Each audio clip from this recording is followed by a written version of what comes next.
So అందరికీ నమస్కారం. So today is the great day. Excellent గా దుర్గమ్మ చెల్లి ఎక్సలెంట్ టాపిక్ డిస్కస్ చేశారు. అందులో ఒక వర్డ్ చాలా అంటే నాకు కూడా రీకలెక్ట్ అయింది అనమాట. అప్పుడు 7 days లెర్నింగ్ కోర్స్ రాసినప్పుడు ఆ మాట రాసాము. బట్ ఆ మాటకి అర్థం కొంచెం తెలుసుకుందాం ఈరోజు. కృషితో నాస్తి దుర్భిక్షం. ఆ మాట వచ్చేసింది ఇందాక. ఏంటి దాని అర్థం ఎవరైనా చెప్పగలరా? కృషితో నాస్తి దుర్భిక్షం అంటే ఏంటి? ఎవరైనా చెప్పొచ్చు. ఎనీవన్ చెప్పొచ్చు, ఎవరైనా చెప్పొచ్చు. మీకు ఆ మాటకి తెలుగులో అర్థమైంది. కృషితో నాస్తి దుర్భిక్షం అంటే ఏంటి? జై హో Guruji, good morning Guruji. Good morning అండి. హేమచంద్ర బోస్ సార్ చెప్పండి. కృషి చేస్తే ఆ, దుర్భిక్షం నాస్తి అయిపోద్ది గురుజీ. దాని మీనింగ్ గురుజీ, మన కృషి ఉంటే, మన ప్రయత్నం అనేది ఉంటే దాని మన దుర్భిక్షం దూరం అయిపోద్దని దాని మీనింగ్ గురించి. రైట్. దుర్భిక్షం అంటే దరిద్రం. దరిద్రం గురించి. దరిద్రం. Right, super, right. చూడొచ్చు. ఆ, హేమచంద్రబాబు గారు మాజీ గుడ్ మార్నింగ్ మాజీ. చెప్పండి. మాజీ కృషితో నాస్తి దుర్భిక్షం అంటే కష్టపడకుండా ఏది రాదు అని మాకు. రైట్. So right. కష్ట వెరీ గుడ్, కంగ్రాచులేషన్ అనమాట. అది కూడా కరెక్టే. సో ఏదన్నా కానీ దాని అర్థం ఏంటంటే ఒక పద్యం అనమాట. చిన్నప్పుడు మనం చదువుకున్న అప్పుడు వస్తా ఉంటాయి ఈ పద్యం. కృషితో నాస్తి దుర్భిక్షం, జపతో నాస్తి పాతకం, మౌనైన కలహం నాస్తి, నాస్తి జాగృతితో భయం. అంటే ఇక్కడ నాలుగు ఉంటాయి. అది శ్లోకం, అది యాక్చువల్లీ ఆ శ్లోకంలో 4 రకాల సెంటెన్సెస్ ఉంటాయి. అందులో ఫస్ట్ది కృషితో నాస్తి దుర్భిక్షం. కృషి అంటే వర్క్, పని, కష్టపడి పని చేయడం. నాస్తి అంటే ఉండదు. దుర్భిక్షం అంటే కరువు. కరువు అనేది ఉండదు. అంటే కష్టపడి పని చేసేవాడికి కరువు ఉండదు అని దాని అర్థం. కష్టపడి పని చేసేవాడికి కరువు ఉండదు. అంటే నాకు డబ్బులు లేవు, నాకు కష్టంగా ఉంది, ఇంట్లో ఇల్లు జరగట్లేదు, నాకు ఆ ప్రాబ్లం ఉంది, నాకు హెల్త్ ప్రాబ్లమ్స్ వచ్చినాయి, నాకు ఇంకోటి సమస్యలు వచ్చినాయి, ఈ సమస్యలు వచ్చినాయి అని ఎవరైతే కరువు అంటే దరిద్రమైన ఇబ్బందులు ఉన్నాయని ఇంట్లో చెప్పుకుంటూ ఉంటారో వాళ్ళందరూ అంటే ఏం జరుగుతున్నట్టు అక్కడ అంటే కృషి దానికి తగ్గట్టుగా చేయట్లేదని అర్థం. అంటే దానికి తగ్గట్టుగా కష్టపడట్లేదని అర్థం. అదే కష్టపడి పని చేస్తే దుర్భిక్షం ఉండదు అని దాని యొక్క అర్థం. అర్థం చేస్తున్నారు అందరూ? Yes or no? కష్టపడి పని చేస్తే ఏముండదు చెప్పాలి. దరిద్రం ఉండదు. దరిద్రం.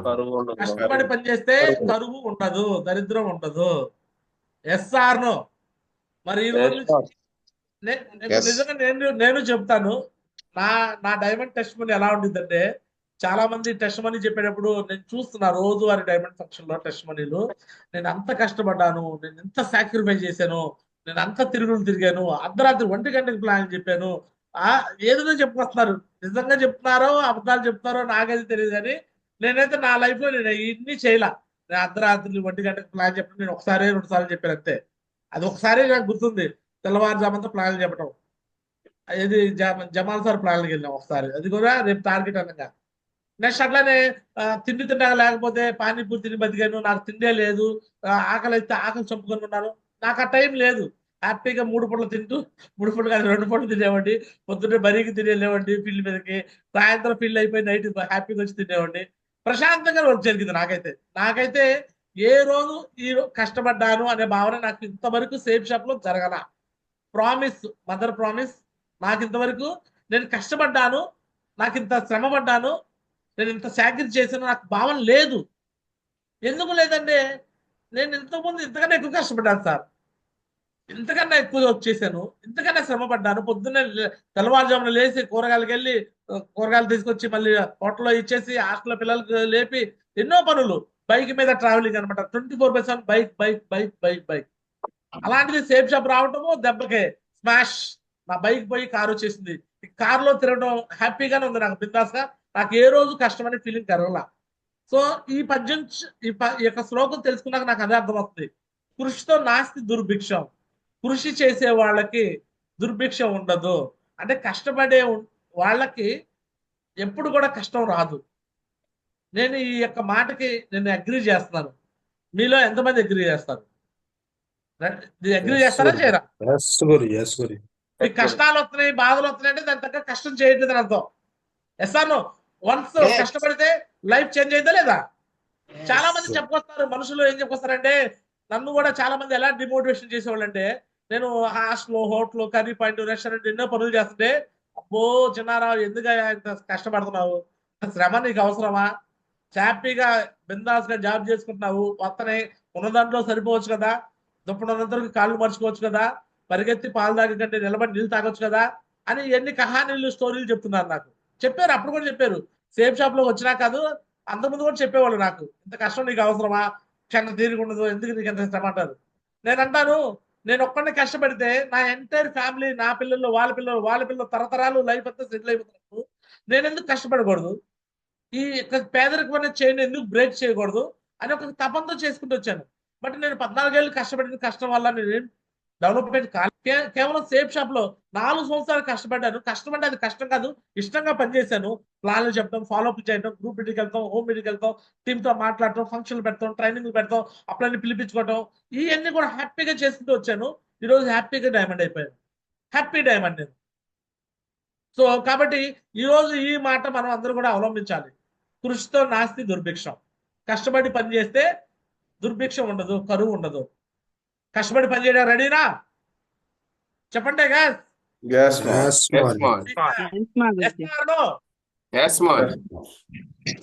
నెక్స్ట్ రెండో మాట, జపతో నాస్తి పాతకం. జపతో నాస్తి పాతకం. జప అంటే ఇక్కడ దేవుణ్ణి తలంచుకునేవాడికి, దేవుడి గురించి ఆలోచన చేసేవాడికి ఎప్పుడు పాపం చేయాలనిపించదు, తప్పు చేయాలనిపించదు, ఎతికలుగా ఉంటాడు. ఇప్పుడు ఏదో నాకు భయం ఉండాలి సార్.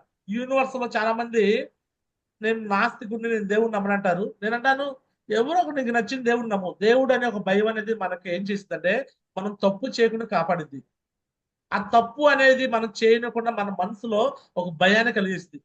నేను ఇక్కడ 3 కార్నర్స్ తప్పు చేస్తా, ఎవరు చూడలేదు అనే భావన ఉందనుకోండి, నీకు నచ్చినట్టు తప్పులు చేసుకుంటూ పోతావు. బట్ మా పైన భగవంతుడు చూస్తున్నాడంటే, భయంతో ఉంటావా? Yes or no? భయంతో ఉంటావా? ఈ రోజు ఒక చోట డబ్బులు తీసుకొస్తున్నాను, ఒక సేఫ్ షాప్ లో ఒక వ్యక్తిని చేర్పిస్తానంటే, ఆ వ్యక్తి ఎంతో ఏదో చేయాలని తప్పంతో వస్తున్నాడు. డబ్బు లేకపోతే బంగారం తాకట్టు పెట్టి వస్తున్నాడు, అప్పులు తీసుకుని వస్తున్నాడు, వడ్డీలు తీసుకుని వస్తున్నాడు. ఆ డబ్బుని మన చేతిలో అప్పచెప్తున్నాడంటే, ఆ వ్యక్తి తాలూకు జీవితం మన చేతికి అప్పచెప్తున్నాడు. నీకంటూ భయం లేదనుకో, నీ మీద నీకు భయం లేదు, దేవుడి మీద భయం లేదు, ఏ భయం లేదంటే ఆ వ్యక్తిని తీసుకొస్తావు, వదిలిపెడేస్తావు. నెక్స్ట్ ఇంకో వ్యక్తి కోసం వెళ్తావు, ఆ వ్యక్తిని కూడా తీసుకొస్తావు, వదిలిపెడతావు. నువ్వు మనుషుల జీవితాలతో ఆటలాడుకుంటా పోతా ఉంటావు. నీకంటే దేవుడి భయం ఉందనుకో, అరే బాబు నువ్వు ఆ వ్యక్తిని తీసుకొచ్చావు, ఎన్నో ఆశలు తీసుకొచ్చావు, ఆ వ్యక్తికి ఏం తెలియదు పాపం, ఆ వ్యక్తిని నిలబెట్టడానికి నువ్వు ప్రయత్నం చేస్తావు. చాలా మంది అంటారు, గురుజీ నేను ఎంత నిలబెట్టాలని ప్రయత్నం చేసిన ఆ వ్యక్తి ఉండలేదు. సో అది సెకండరీ కేసు. నేను కూడా ట్రై చేస్తాను, చాలా మంది నిలబెడతాకి ఉండరు. అయితే అది నాకు ఏమంటదు, ఆ పాపం నాకు అంటదు. నేను ఎంతవరకు ప్రయత్నం చేస్తున్నాను, ఆ వ్యక్తిని నిలబెడతాకే ప్రయత్నం చేస్తాను. ఆ వ్యక్తులు ఉండనంటే నేనేం చేయగలను? అది నా తప్పు కాదు. పైన భగవంతుడు చూస్తాడు, నేను ఎంత మనస్ఫూర్తిగా పనిచేశాను ఆ వ్యక్తిని నిలబెడతాం కోసం. ఆ మాదిరిగా మనం ఉండాలి. ఒక వ్యక్తి ఇగో నాకు ఈ అప్లై నాకు ఫీల్డ్ సర్వీస్ రాకుండా ఉంటున్నాడు, లెఫ్ట్ రైట్ టీం వచ్చి కూడా లెఫ్ట్ రైట్ టీము మన వల్ల ఇబ్బంది పడుతూ ఉన్నారు అంటే, ఆ పాపం ఊరికనే పోతుందా సార్? చెప్పండి సార్, ఊరికనే పోతుందా? ఒక మనుషులు శాపాలు, పాపాలు చాలా తగులుతాయండి, మీకు తెలియదు. ఈరోజు గారా చిన్నారావు యూట్యూబ్ లో వీడియోస్ పెడతాడు, ఫేస్బుక్ లో పెడతాడు, ఇన్స్టాగ్రామ్ లో పెడతాడు, ఓపెన్ గా డే టు డే తిరుగుతాడు. నేను ఎక్కడ తిరిగినా బిందాస్ గా నేను తిరగలను. ఎందుకంటే నేను ఎక్కడ ఒక రాంగ్ కమిట్మెంట్ ఇవ్వను, ఎవరిని మోసం చేయను. నేను సక్సెస్ చేస్తానని చెప్పి తీసుకురావటము, మనమే మెల్లగా జరిగిపోవడం. నువ్వే తీసుకొచ్చావు, నువ్వే వదిలిపెట్టేసావు, ఆ పాపం ఎవరికి వచ్చింది? నువ్వు నిలబడి చేయాలి కదా 4 సంవత్సరాలు. నువ్వు 4 ఏళ్ళు ఉండకుండా పోతే ఆ పాపం ఎవరికి వచ్చింది సార్? నీకు తల్లిదండ్రులు అంటే భయం లేదు, అప్పులనంటే భయం లేదు, దేవుడు అన్నా కూడా భయం లేదు. చాలా మంది ఏం చేసుకొస్తారంటే, బిజినెస్ వదిలేసి, వాళ్ళు ఏదో తప్పు చేసి వదిలేసి, అప్పలైన అట్లా చేశాడు, ఈ డౌలను ఇలా చేశాడు, వాడు ఇలా చేశాడు, ఎల్లమ్మ ఎలా చేసింది, పుల్లమ్మ ఎలా చేసింది, నారమ్మ ఎలా చేసింది, సూరయ్య చేశాడు. ఎవడేం చేస్తే నీకెందుకయ్యా? నువ్వేం చేసావు అనేది నీకు ముఖ్యం. నువ్వు స్ట్రాంగ్ ఉన్నావు కదా, నువ్వు చేయొచ్చు కదా బిజినెస్. ఎవరో ఏదో చేస్తే నువ్వెందుకు ఆగిపోతావు? నువ్వెందుకు ఆగిపోవాలి? ఆగిపోవాల్సిన రూల్ ఉందా అక్కడ? ఎవడో మాటలు వినాల్సిన అవసరం ఉందా? ఈ బిజినెస్ లో గ్యారేజ్ చిన్నారావు డైమండ్ అంటే ఎవడు మాట వినలా, వినేదాకా అది కూడా నా చెవులో జక్కాకి ఎవడు కూడా ధైర్యం సరిపోలా. వేరే వాడు వచ్చి ప్లాన్ చెప్పాలని ధైర్యం చేయడు. నువ్వు వింటాకి చెవి ఇచ్చావా అందరూ వచ్చి చెప్తారు. నువ్వు నెగిటివ్స్ ఎవడైనా చెబుతుంటే విను.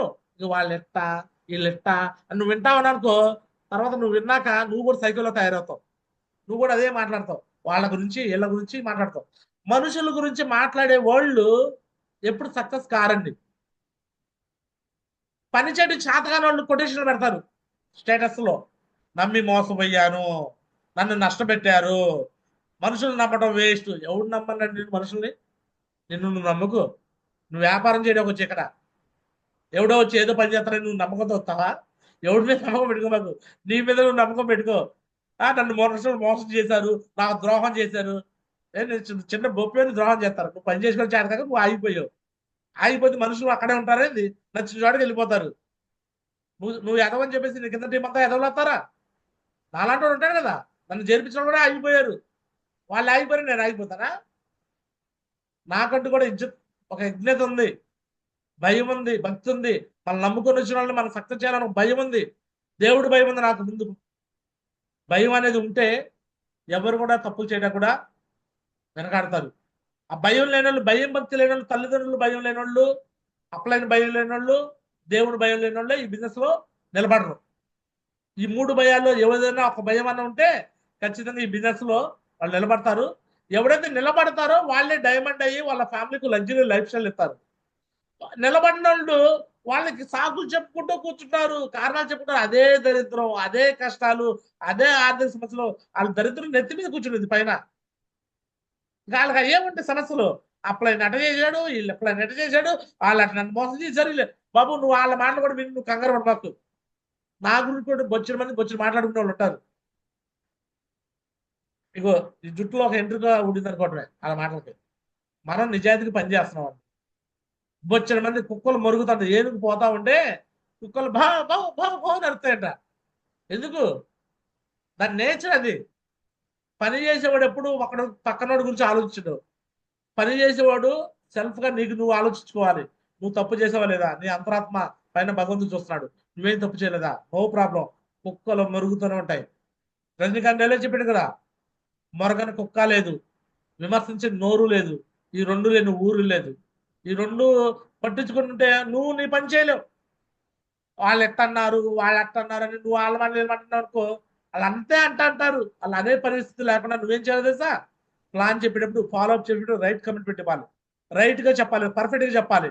సో ఒక వీడియో తీసుకోవాలి, అప్పుడు మన దగ్గర ఉంది అనమాట. ఆ వీడియో ప్రూఫ్ మన దగ్గర ఉందనుకోండి, 4 సంవత్సరాలు మనతో పాటు కలిసి పనిచేయాలి, వర్క్ పరంగా ఎటువంటి మిస్టేక్స్ జరగకుండా చూడాలని మనం కమిట్మెంట్ తీసుకుంటాం. అప్పుడు మిస్టేక్ చేసి ఆగిపోతే వాళ్ళది అవుతుంది, కానీ మన తప్పు కాదండి.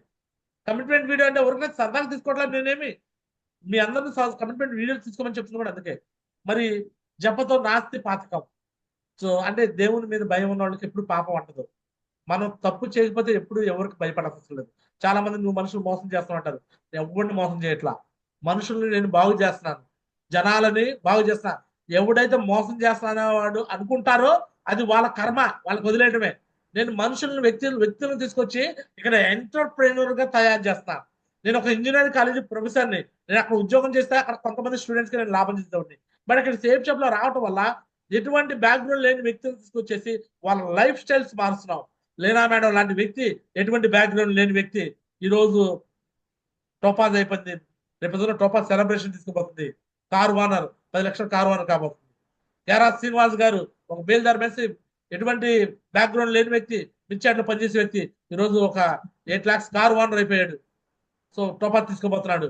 సోమదాస్ గారు ఒక ఆటో డ్రైవరు, ఎటువంటి బ్యాక్గ్రౌండ్ లేని వ్యక్తి, సో చదువు లేని వ్యక్తి, చదువు సందేహం లేని వ్యక్తి ఈరోజు ఏ పొజిషన్కి వచ్చాడో మీరే చూస్తున్నారు. Ruby becoming diamond.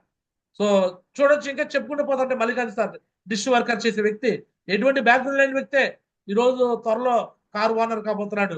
వాళ్ళ ఫ్యామిలీకి ఒక బ్యాక్ బోన్ కాబోతున్నాడు. సో ఇలా చెప్పుకుంటూ పోతుంటే ఎంతో మంది లైఫ్ స్టైల్ మార్చుతున్నామండి. సో ఇక్కడ చేసేది పుణ్యమే కానీ పాపం కాదండి. పాపం చేస్తున్నామని ఎవరైనా కానీ అంటే అది వాళ్ళ కర్మ. మనం ఎవరికి పాపం చేయట్లేదు, మనం తీసుకొచ్చి మనుషుల్ని బాగు చేయడానికి వస్తున్నాం. వాళ్ళు ఉండట్లేదంటే వాళ్ళ కర్మ, అది మనం చేయలేదు, మనం చేసేది పని కాదు అది. అది దేవుడు చూస్తాడు పైన.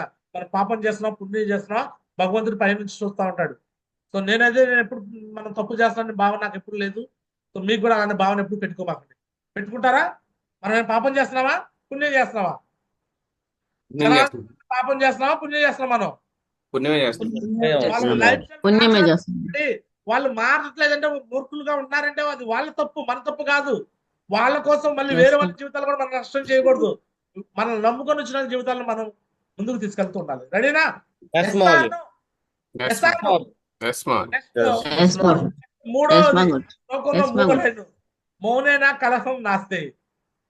ఇది చాలా ఇంపార్టెంట్. మౌనేనా కలహం నాస్తే. నీకు ఎప్పుడైనా నీ అప్లైన్ తో ఇష్యూ వచ్చినా, డౌన్ లైన్ తో ఇష్యూ వచ్చినా, అప్లైన్ ఏదైనా గట్టిగా మాట్లాడుతున్నప్పుడు మౌనంగా ఉండు. ఒకవేళ నువ్వు తప్పు చేయకపోయినా అప్లైన్ నిన్ను గట్టిగా మాట్లాడుతున్నాడంటే మౌనంగా ఉండు, నో ప్రాబ్లం, అంతటితో అయిపోయింది. అప్లైన్ ఏదైనా మాట్లాడినప్పుడు నువ్వు రివర్స్ లో మాట్లాడేస్తావు అంటే ఇక అది ఎట్లా అయితే తగాదగా తయారైపోతుంది, గొడవగా తయారైపోతుంది. చివరికి అప్లైన్కి నీ మీద ఫీలింగ్ పోతుంది. నీ మీద అప్లైన్ ఫీలింగ్ పోయి, అప్లైన్ ఉన్నా పోయినా నీకేం పర్లేదు, నువ్వు చేసుకోగల, నీ దగ్గర కెపాసిటీ ఉంటే నువ్వు చేసుకో, నో ప్రాబ్లం. కానీ నేను ఆ అప్లైన్ ఎట్ట అన్నాడు, ఈయన ఎట్ట అన్నాడు, నువ్వు అట్లా చెప్పి కారణాలు చెప్పి ఆగిపోతే మాత్రం ఇది కరెక్ట్ కాదు. అర్థమవుతుందండి? సో అప్లైన్ తో డౌన్ లైన్స్ ఏదైనా ఇష్యూస్ వచ్చినా, బయట వాళ్ళతో ఇష్యూ వచ్చినా, కొంతమంది వచ్చి వాదించి వాళ్ళు వస్తారు. ప్లాన్లు చెప్పడానికి వెళ్ళినప్పుడు కొంతమంది ఏం చేస్తారు తెలుసా, వాదిస్తారు. అట్టా ఎట్టని గట్టిగా మనం మాట్లాడే వాళ్ళు ఉంటారు. No problem. సింహం ఒక అడుగు వెనకేసిందంటే 100 అడుగులు ముందుకేటాకి. గొడవలకి ముందు ఉండకూడదు మనం. రైట్ అనిపించుకుంటావా, రిచ్ అనిపించుకుంటావంటే రైట్ అనిపించుకోవాలి, కానీ రిచ్ అనిపించుకోకూడదు అనుకుంటారు చాలా మంది. అది తప్పు. నేను Safe Shop number 1, Safe Shop, yes నేను రైట్ అనిపిస్తాను. చాలా మంది, కొంతమంది వితండవాదం చేసే వాళ్ళతో వాదలాడుతూ ఉంటారు, గొడవ పడుతూ ఉంటారు. బాబు మీకు తెలుసో లేదో, మూర్ఖులతో వాదన వృద్ధ పలాపన, వ్యర్థం. మూర్ఖులతో వాదన ఆడాడు. నువ్వు నీ ప్లాన్ చెప్పడం నీవు పర్ఫెక్ట్ గా చెప్పావు లేదో చూసుకో. బిజినెస్ లోకి అతను వచ్చాడా రాలేదా అది అతని మైండ్ సెట్ లో ఉండేది, కానీ మన చేతుల్లో ఉండదు. చాలా మందికి ఈ బిజినెస్ లో రావడానికి ఇష్టం ఉన్నా సరే వాడొచ్చి పని చేస్తే మనమేడా ఎదుగుతామని రాడు. ఇక వాడు ఏం చేస్తాడు, మనం అంటే ఇష్టం లేనట్టు బిజినెస్ వస్తాడా? వాడు రాకుండా ఏదో ఒక పిత్రులు ఎదుగుతా చూస్తాడు. ఇది అట్ట, ఈ సూట్ అట్ట చేసిందా, ఈ శారీ అది. బాబు నేనే ముందే చెప్తున్నా, బాబు ఈ సూటు శారీల గురించి నువ్వు బిజినెస్ చేయట్లా. బిజినెస్ వచ్చేది ప్యాకేజ్ కోసం కాదు, ఐడి కోసం అని చెప్తున్నా. సో నువ్వు పని చేస్తే వాళ్ళకి వస్తాయిగా, అవును వాళ్ళకి వస్తాయి కాబట్టి ఈ బిజినెస్ లోకి వస్తున్నావు. పైన వస్తాయినే కదా, మనకు వస్తాయినా కదా రేపు మన కింద టీం చేస్తే. అందుకని ఇది బిజినెస్. ఎవడు చేస్తే వాడి పనికి వాడికే డబ్బులు వస్తాయినప్పుడు ఈ బిజినెస్ లో మనం ఎందుకు వస్తాం సార్? ఎవడి పని ఆడే చేసుకుంటావు కదా. ఎస్ అన్న సేఫ్ షాప్ లో టీం వర్క్ ఉంది కాబట్టి వచ్చాము. నువ్వు చేస్తే పైన వస్తాయి, ఈడికి వస్తాయండి, వస్తాయండి, వస్తే రాని, నాకు రావా ఏంది అనుకొని వెళ్ళాలి ముందుకి. మూర్ఖులు కొంతమంది వాదనలు ఆడుతూ మనల్ని డిమోటివేషన్ చేస్తారు. సో అలాంటి వాళ్ళతో మౌనానే అంటే మౌనమే సమాధానం. Yes or no? సక్సెస్ తో సమాధానం చెప్పాలి సార్. మౌనం అంటే ఈరోజు నువ్వు మౌనంగా ఉన్నావు అనుకో, దాని అర్థం నువ్వు తగ్గున్నట్టు కాదు. నేను ఇంటర్మీడియట్ గ్రూప్ లో నా ఫ్రెండ్స్ ఉన్నారు, నేను చెప్తే నాతో వితండవాదం చేసేవాడు ఒకడైతే దండు ప్రసాద్ అనేవాడు. సైలెంట్గా ఉన్నాను. 4 ఏళ్ళలో సక్సెస్ చూపిస్తే వాడే అన్నాడు ది గ్రేట్ చిన్నారావు అంటున్నాడు. అర్థమవుతుందా? ది గ్రేట్ అనిపించుకోవాలి మనం, రిచ్ అనిపించుకోవాలి, కానీ రైట్ అనిపించుకోవడం కాదు. కొంతమందికి అర్థం కాదని చెప్పిన మన సక్సెస్ వాళ్ళ సమాధానం. సో మౌననే కలహం నాస్తి. గొడవకి వెళ్ళొద్దు, కలహం వద్దు, ఎవరితో కూడా విభేదాలు వద్దు. అందరిని కలుపుకొని పోయే బిజినెస్ ఇది. మరి కలుపుకొని పోతాక రెడీనా? సో ఏదైనా గొడవ వచ్చిందా, ఏదైనా చిన్న చిన్న మనస్పర్ధలు వచ్చినాయా, నో ప్రాబ్లం. నేను మనిషినే, గబక్క నేను కూడా గబక్కన మాట్లాడేస్తాను. బట్ ముందు సారీ నేనే చెప్తాను. అది డౌన్లైన్ గా నేనే సారీ చెప్తాను, అప్లైన్ గా నేనే చెప్పేస్తాను. ఎందుకు చెప్పేస్తాను తెలుసా? నాలో ఈ చెత్తని పెట్టుకోను ఎప్పుడు. నా జీవితంలో 24 గంటలు నాకు ఉంటే రోజుకి 24 గంటల్లో ఒక 10 నిమిషాల టైము ఏదైనా గొడవకు జరిగింది అనుకున్న టైంలో ఆ 10 నిమిషాల కోసం మిగతా 23 గంటల 50 నిమిషాలు కూర్చొని ఏడవడం నాకు ఇష్టం లేదు. ఒకప్పుడు ఏడ్చేవాడిని తెలియనప్పుడు. బట్ ఎప్పుడైతే బిజినెస్ లోకి వచ్చానో, పాజిటివ్ యాటిట్యూడ్ డెవలప్ చేసుకున్నానో, ఆ 10 నిమిషాల బ్యాడ్ టైంని ఆలోచించుతూ చేస్తూ మిగతా టైంని కిల్ చేసుకోవడం ఇష్టం లేదు నాకు ఎవరితో గొడవ అయితే, ఇష్యూ అయితే 10 నిమిషాల్లో క్లియర్ చేసేసుకొని సారీ సార్ ఇంకెప్పుడు అట్లా చేయొద్దు, సో మంచిగా వెళ్దాం, మంచిగా వర్క్ చేద్దాం, సో ఇంతే, విందాం. అప్లైన్ కూడా అయితే గురించి పొరపాటు మాట్లాడింది, సారీ గురించి ఇంకెప్పుడు మాట్లాడు. మళ్ళీ రిపీటెడ్ గా అది చేయకూడదు, ఒకసారి చేయాలి. ఆ పద్దాకల అప్లైన్ తిట్టడం, మళ్ళీ సారీ చెప్పడం, సారీ గురించి చెప్పడం, లేకపోతే డౌన్ లైన్ తిట్టడం, సారీ చెప్పడం, ఇది రిపీటెడ్ ఉండదు. ఒకసారి మిస్టేక్ జరిగినా సరే మళ్ళీ రెండోసారి రిపీట్ చేయకుండా అది సేమ్ మిస్టేక్ జరగకుండా చూసుకోవాలి. సో ఈ విధంగా కలహం నాస్తి, కలహాలు తక్కువగా చూసుకోవాలి. రెడీగా ఉన్నారా? ఎవరితో గొడవ పడద్దు, ఎవరి వరకు వాళ్ళు చేసుకోవాలి. ఇది సేఫ్ షాప్ లో ఎవరి పని ఏంటో క్లారిటీ చేసుకోవాలి. నీ పని నువ్వు చేయాలి, నా పని నేను చేయాలి, ఎవరి పని వాళ్ళు చేయాలని ఒక క్లారిటీ అనేది మెయింటైన్ చేయాలి. చేయడం రెడీనా? Yes or no? Yes or no? So నాస్తి జాగ్రత్తతో భయం అంటే నాలుగవది అనమాట. జాగ్రత్తతో, కేరింగ్ తో, ఒక పని చేసేటప్పుడు ప్లానింగ్ తో ఎవరైతే పని చేస్తారో వాళ్ళకి భయం ఉండదు. అమ్మో నేను సక్సెస్ అవుతానా, అమ్మో నేను ర్యాంక్ అవుతానా, అమ్మో నేను టార్గెట్ అయిపోయిద్దా అనే భయం అనేది ఉండదు ఆడికి. కొంతమంది భయపడుతూ ఉంటారు. ఎందుకు భయపడతారంటే వాళ్ళకి ఆ జాగ్రత్త ఉండదు. జాగ్రత్త అంటే ముందుగా ప్లానింగ్ ఉండదు. ఇంకా 32 రోజులు ఉంది. నేను ఆల్రెడీ ఫోటో పెట్టి మరి పంపిస్తా బాబు, ఇంకా బ్యాంకాక్ అచీవ్మెంట్ కి 32 రోజులు ఉంది. అదే విధంగా జైసల్మేర్ ట్రిప్ కి ప్రతిరోజు మీకు హెచ్చరిస్తున్నా, మనకి ఇంకా 4 రోజులు టైం ఉందన్న, 5 రోజులు అన్నా, ఇప్పుడు 3 రోజులు టైం ఉంది. మంగళ, బుధ, గురు. మీరు నిజంగా జైసల్మేర్ ట్రిప్ విన్నర్ అవ్వాలంటే 3 రోజుల్లో అట్లీస్ట్ 1 డే ఫుల్ డే పెట్టుకోండి సార్. 1 day full day. ఇంకా నువ్వు వర్క్ చేసేది 1 డే సెలవు పెట్టేసుకో, నో ప్రాబ్లం. నువ్వు కమిట్మెంట్ తీసుకో సార్, నువ్వు కమిట్మెంట్ తీసుకో. నీ అప్లైన్ కమిట్మెంట్ తీసుకునేది, నీ డౌన్ లైన్ కమిట్మెంట్ తీసుకునేది నడవదండి బండి. నువ్వే కమిట్మెంట్ తీసుకోవాలి. నువ్వు కమిట్మెంట్ తీసుకో. మీ అప్లైన్ లో రెస్పాన్సిబుల్ అప్లైన్ అడుగు, గురుజీ నేను జైసల్మేర్ విన్ అవ్వాలి, నేను ఫుల్ డే ప్లాన్ చూపిస్తాను, మీరు నాతో పాటు వస్తారా? ఎస్, అప్లైన్ వస్తా అంటాడు. ఒకవేళ మీరు రెడీగా ఉండండి. మీకు ఏ అప్లైన్ అయినా రాకపోతే నన్ను అడగండి, నేను అప్లైన్ అరేంజ్ చేస్తాను. ఏ అప్లైన్ రాడు నాకు చెప్పండి, నేను చూపిస్తాను మీకు. జైసల్మేర్ ట్రిప్ విన్ అవ్వాలని ఇక్కడ ఉన్న వ్యక్తులు ఒక ఫ్రెషర్ నుంచి platinum, fresher, bronze, silver, platinum, gold, pearl, coral, topaz, emerald, even ruby, even Opal, నా స్టేజ్ దా కూడా నేను అనుకున్నా కాబట్టి నేను అయ్యాను. అనుకుంటేనే అవుతాం, అనుకోకపోతే అవ్వవు. 4 వారాలు కంటిన్యూగా స్లాబ్ 3 అయిపోయా. అర్థమవుతుందా? మాకెన్నో తెలుసా? 4 వారాలు కంటిన్యూగా స్లాబ్ 3. నిన్నటి రోజు స్లాబ్ 3 కనిపించేసింది, గురుజీకి పంపించేస్తాము, ఫొటోస్ పెట్టేశారు. అర్థమవుతుంది మీకు అందరికి? SR no? కంటిన్యూగా స్లాబ్ 2లో అయ్యారు సోమదాస్ గారు, సంజయ్ మేడం. 4 వారాల స్లాబ్ 2 నిన్న షో కనిపించేసింది, అయిపోయా వాళ్ళు కూడా. అంతా చేసిన మేడం 4 వారాలు స్లాబ్ 1 అయిపోయింది, నిన్న విన్నారు. చూడండి కమిట్మెంట్ ఎట్లా ఉందో ఆమెది. అంతకుముందు 4 వారాలు స్లాబ్ 1 ఇదంతా చేసింది, అప్పుడు పాపం చేసేసింది, అప్పుడు కూడా కంప్లీట్ చేసింది జైసల్మేర్. తూచి మళ్ళీ చేయాలంటే మళ్ళీ మొహం అంతా జారేసింది. ఎందుకు గురించి అప్పుడు అట్ట అన్నారు గురించి, ఇప్పుడు ఇట్ట అంటారు ఎందుకు గురించి అంది. లేదమ్మా నువ్వు చేయగలవు, చేస్తావు అని చెప్పేసి అన్నావు. మళ్ళీ కసిగా తీసుకుంది, అంతే చేస్తున్నాడు, కష్టపడింది. ఈరోజు మళ్ళీ జైసల్మేర్ విన్ అయిపోయింది. సో రియల్ లెజెండ్స్ ఎప్పుడు కూడా ఇలానే ఉంటారు. అప్లైన్ గురించో, డౌన్ లైన్ గురించో, వాళ్ళ గురించో, వీళ్ళ గురించి ఆలోచించే ముందు వాళ్ళు విన్ అవుతారు, వాళ్ళు విన్నే చూపిస్తారు. సో కంగ్రాచులేషన్ అనమాట. మరి ఈ విషయాలు ఫాలో అయ్యి ఈ 3 రోజుల్లో మీరందరూ ఇక్కడ ఉన్న వాళ్ళందరూ 221, నేను కాకుండా 220 మెంబర్స్ జైసల్మేర్ ట్రిప్. 1 సెకండ్ చాలు మీరు నిర్ణయం తీసుకున్నాకి. 1 నిర్ణయం మీ లైఫ్ నే మార్చబోతుంది. నేను అంతమంది విన్ చేపిస్తాను, ఎంతమంది విన్ చేపిస్తాను అనే బదులు ముందు నువ్వు విన్నావు. నేను అడుగుతున్నది మీరు విన్నావండి. ఎంతమంది విన్ చేపిస్తారో తర్వాత దేవుడికి తెలుసు.